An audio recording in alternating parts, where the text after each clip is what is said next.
The photography festival Photoville is celebrating its 15th anniversary this year.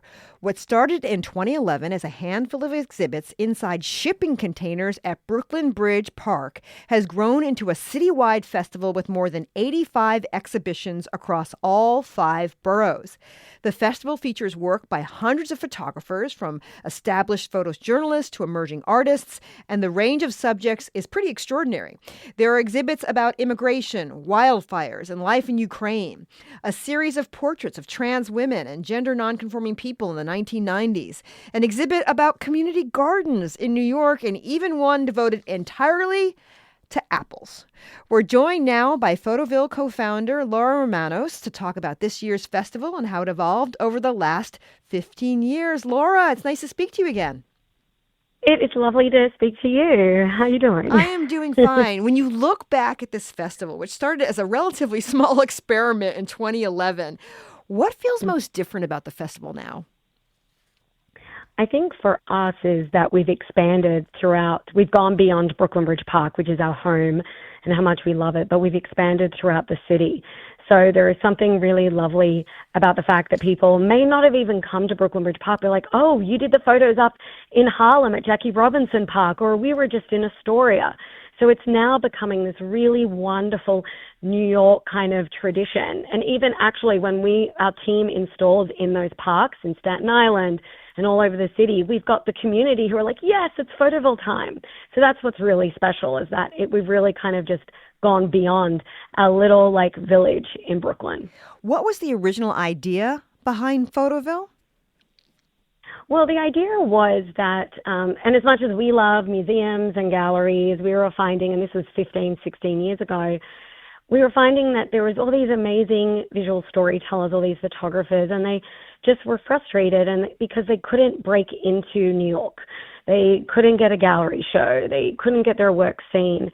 And we just had such a really lovely relationship with the folks at Brooklyn Bridge Park who were developing their space at that time. So we kind of love the idea, my other co-founders, Dave Shelley and Sam Barzelay, we love the idea of public art and showing work outside that's accessible for everyone. And so, like you said, what started as a little experiment as part of the Dumbo Arts Festival, actually, in Dumbo in 2011, was then kind of discovered by Brooklyn Bridge Park, that turned into our festival in 2012. And, the rest is history. 15 years later, here we are. A lot of the work this year is very specifically about New York. What do you think photography can reveal about New York that many other art forms can't? Well, it just shows that we're such a melting pot, as you can hear from my accent. I'm not from here. I grew up in Australia and moved to New York 20 years ago. So I'm a citizen now. I say New York is my home. I feel so at home because it is a melting pot. There's people from all over the world who are able to kind of start anew, to experiment. And there's so many stories. And we actually opened last Saturday with a celebration of all 5 boroughs of New York called Boroughs in Focus, where we actually had an open call for photographers all over the city to submit their work. We had a curatorial committee from all over the city of amazing editors and museum curators and artists who kind of picked and selected, and it was a real celebration. Brooklyn isn't one place. Either is the Bronx or Manhattan. So it just shows the many, many different stories that we have here and how universal it is. Our guest today is Laura Romanos, co-founder of the popular photography festival Photoville. The festival is celebrating its 15th anniversary this year with over 85 exhibits across 5 boroughs. They'll be on view until May 30th. The festival includes everyone from internationally known photojournalists to students to emerging artists. How do you think about balancing established names with newer and lesser known photographers? That, I think, is our superpower.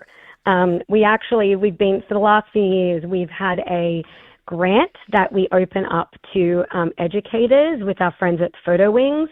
And it's basically an educator exhibit grant where they're middle and high school students who they display their work. So we have teenagers who have exhibitions next to New York Times photographers from the Pulitzer Center, National Geographic photographers. And that's what's so wonderful You have people from all walks of the photographic industry, and they come to actually show their work, because our audience isn't the photography world. Our audience is everyday people.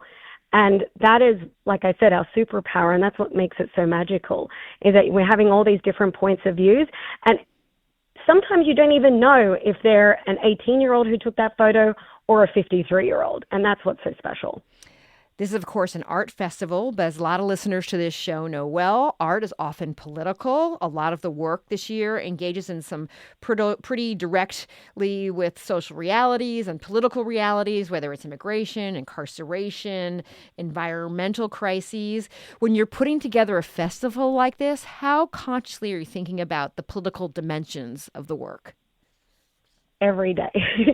It's important. We're living in such interesting times, but we've been doing this for 15 years. And so for us, we have a real responsibility to show what's going on in the world, especially right now where photojournalists and the press are under fire. And actually, for years, we've been working with the Committee to Protect Journalists and our other colleagues to make sure that people really, truly understand the value of visual storytelling and photojournalism.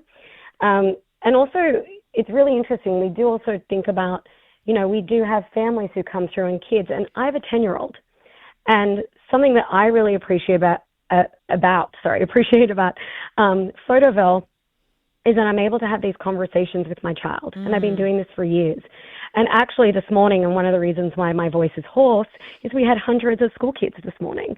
And we will be for the next few days at Photoville, and we give them tours and we have these conversations. We introduce them to other photographers. And it's important for our kids to understand what's going on, and visuals help us understand that.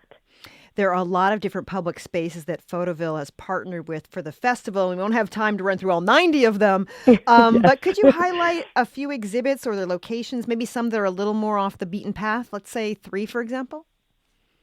Okay, so one that and maybe because I live in Harlem and so I'm biased, but we've been working with the Schomburg Center up in Harlem, and we have the most beautiful exhibition up in Jackie Robinson Park on 145th Street, and it is called Pose, Black Dance Photography from the mid-20th Century, and it's the most gorgeous photographs. And I tell everyone to go up to Harlem because there's so much going on there anyway, to go visit the Schomburg.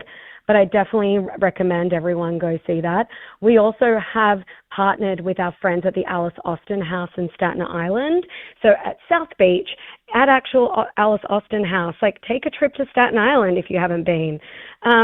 There's also a really wonderful exhibition we have here in Brooklyn Bridge Park called Puppies Behind Bars.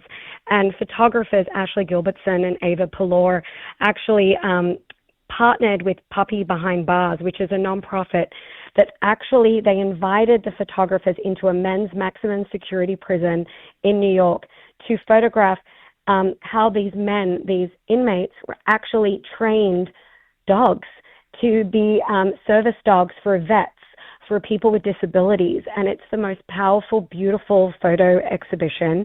But we have over 85 exhibitions. So there is always something for everyone.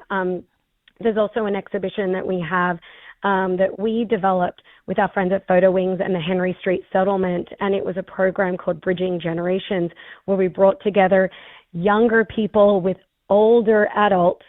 And this was about 2 months ago, where they came together at the Henry Street Settlement and talking about their photographs, talking about their memories. And we photographed them, and we now have a wonderful exhibition in Brooklyn Bridge Park. So there is I can go on, but we don't have all day. Photoville, the festival, is celebrating its 15th anniversary this year with over 85 exhibits across the 5 boroughs. They'll be on view until May 30th. My guest has been Laura Romanos, co-founder of Photoville. Thanks for joining us, and take care of your voice. Thanks, Allison. Take care. Have a wonderful day. Be well.